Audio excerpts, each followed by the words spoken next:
Honesty question. Who would like to have even better relationships? Show of hands?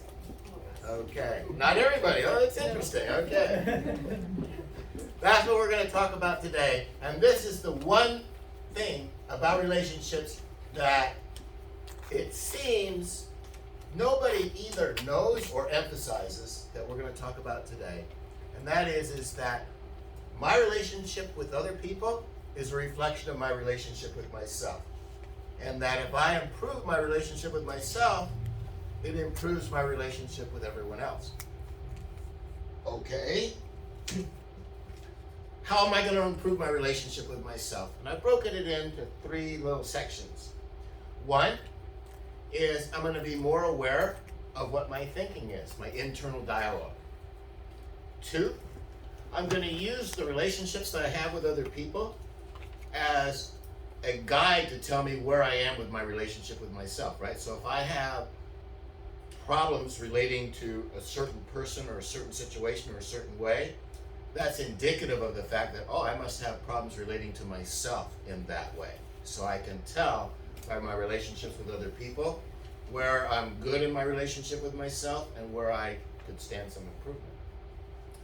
And then the third thing we're going to cover is how to be more open and opportunities for being more open in our relationships.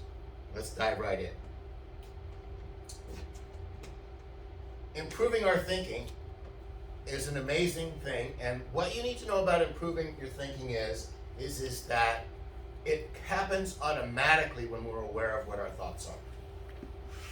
As soon as we can say, I'm having this thought, it may or may not be true, and I get to decide whether or not to act on it, our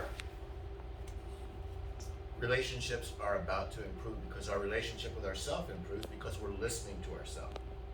And when we listen to ourselves, like for me, I have, like everybody, some not so great thoughts, like, who do you think you are writing all these books and doing all this stuff? What gives you the qualifications? And all of these things that are self-critical and diminish my confidence in myself.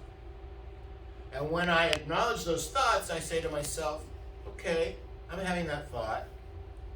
Is that thought accurate or not? And then I start to read one of my books or look at one of my speeches, and I say, no, that thought isn't accurate at all. It's really good stuff. But until I look at both of those thoughts, I don't get the chance to choose what I'm going to act on. For years, it was hard for me to write a book. I tried for 20 years to write a book before I finally got to a place where I said, okay, I feel I have something to say that's worthy of writing a book. Because up until then, I was so critical of myself and I wasn't aware of being critical that it stopped me. And I didn't know exactly why I couldn't put pen to paper, but I was stuck. And then eventually I learned, okay? It improved my relationship with myself because it enabled me to make the choice about what thoughts I was going to act on, and then that resulted in me feeling better about myself. And one of the things that is great, when you feel great about yourself, it's really easy to feel great about other people. When you're encouraging yourself, it's really great to encourage other people because I don't feel it diminishes me in any way. It's a wonderful thing. Next way that we improve our relationships is by looking at where we have really great relationships and where we have challenges. I don't know about you, but me and all my friends who are married, we always find challenges in our marriage.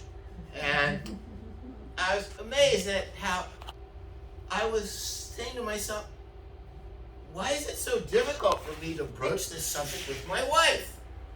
Because, well, in some ways I know what the answer is because I'm so invested in the relationship that I'm afraid of what the answer might be, because if the answer is not good, that's a big problem, right? That's just not like someone off the street. This is someone I've been married to for 36 years. I'm deeply invested here. And I've been watching that and testing out where I can communicate freely with her and where I can't. And I've been working on my relationship with myself. And I know that I'm making progress because I was able to say to her things that I wasn't able to say to her before. I'd always thought them and stuff. So I told her, many of you may know my wife isn't well, but I told her, I says, every instant that you don't give up, you're getting stronger. And eventually it was going to make the difference. It will tip the scales. And I'd always felt that, but it wasn't until just in the last few days I was actually able to say that to her. And that reflection of having a better relationship with her by being able to communicate to her something that I'd long since wanted to, but for reasons unbeknownst to me, had been stuck, demonstrated to me, okay, my relationship with myself must be improving because my relationship with my wife is improving. And that is a very accurate indicator. And the last thing is being more open. And in general, I've found that the more open I am with people about what's going on with me, the more they respond in kind and our relationship goes well.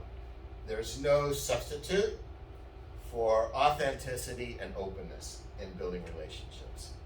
And when I'm on the edge, am I comfortable enough to risk this? Should I do it? Not. I've trained myself to know that in almost all cases, going for it is a good idea. And even if it's to the point of saying, there's something I really want to say, but I'm having a little trouble getting it out, so could you kind of be patient with me while I try and get this out? And people are pretty understanding of that, and it works real well. Building relationships is something that unquestionably is a huge part of our life and is a huge determinant in how wonderful our life is. And we can build our relationships with other people by building our relationships with ourselves, by listening to our thoughts and accepting that those thoughts are just thoughts. They may be true, they may not be true, and it's our job to decide which thoughts to act on and which ones not. To use our relationships with other people as an indicator of our relationship with ourselves. So if I'm really critical of somebody, that tells me, oh, I must be really critical of myself in that area. It's something I need to work on. And the third thing is to be more open when the opportunity presents itself. And that increases our self-acceptance, our self-esteem, and our relationship with ourselves as well as other people. Let's all go out and make our relationships better, because that will unquestionably make our life better.